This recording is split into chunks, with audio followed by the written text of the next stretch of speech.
कहिलेकाहीँ केही फिल्महरू मनोरञ्जनका लागि होइन, दिमाग हल्लाउनका लागि बनाइन्छ। यस्ता फिल्म जसको हरेक दृश्यपछि तपाईँ अनुमान गर्न थाल्नुहुन्छ र अन्त्यमा पुग्दा सबै अनुमान गलत साबित हुन्छन्।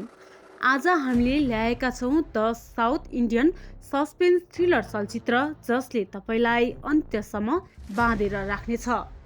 नम्बर 1 मा रहेको छ राज शासन।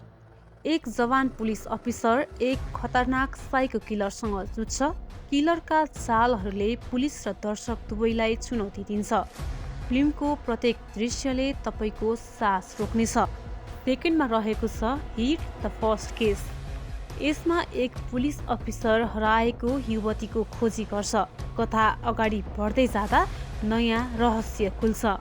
हरेक मोडमा तपाईँलाई अनुमान उल्ट्याउने घटना हुन्छ। नम्बर 3 मा रहेको छ युटर्न। युटर्नमा एउटा सानो ट्राफिक नियम नमान्दा र त्यसको परिणाम मृत्युसम्म हुन्छ। पत्रकारहरूले यसको रहस्य खोज्छ र अनपेक्षित घटनाहरू सामना गर्छ। फिल्मले देखाउँछ कि सानो गल्तीले ठुलो परिणाम ल्याउँछ।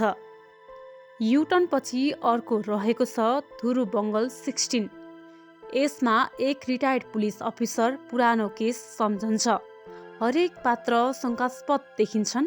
अन्त्यमा सबै रहस्य खुल्दा तपाईँ स्तम्भ बन्नुहुन्छ। अर्को नम्बर 5 मा रहेको छ सुपर डिलक्स। धेरै कथा र पात्रहरू तर एउटै गहिरो रहस्यले सबैलाई जोड्छ। हरेक दृश्यले अप्रत्याशित मोड दिन्छ। जीवन, अपराध र नियतिको खेल देखिन्छ।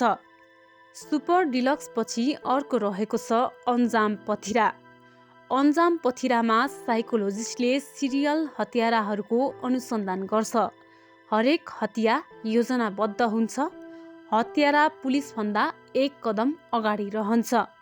यो चलचित्र हेर्दै गएपछि एकदमै इन्ट्रेस्टिङ छ। नम्बर 7 मा रहेको छ गेम ओभर। गेम ओभरमा एक महिला गेम डिजाइनर मानसिक तनाव भोग्छिन्, तर डर उसको घरभित्र पनि हुन्छ। कथा बारम्बार दोहोरिन्छन्। फिल्मले मानसिक थ्रिलर र सस्पेन्स एकसाथ देखाउँछ। र अन्तिममा रहेको छ कृति। कृतिमा दुई परिवार बीचको रातको विवाद। शान्त रातमा अचानक हिंसा र रहस्य सुरु हुन्छ। के सत्य के झुट, अन्त्यले सबै अनुमान उल्टाइदिन्छ। यो फिल्म दर्शकलाई सोच्न बाध्य पार्छ र रहस्यको खेलमा सम्मिलित गराउँछ।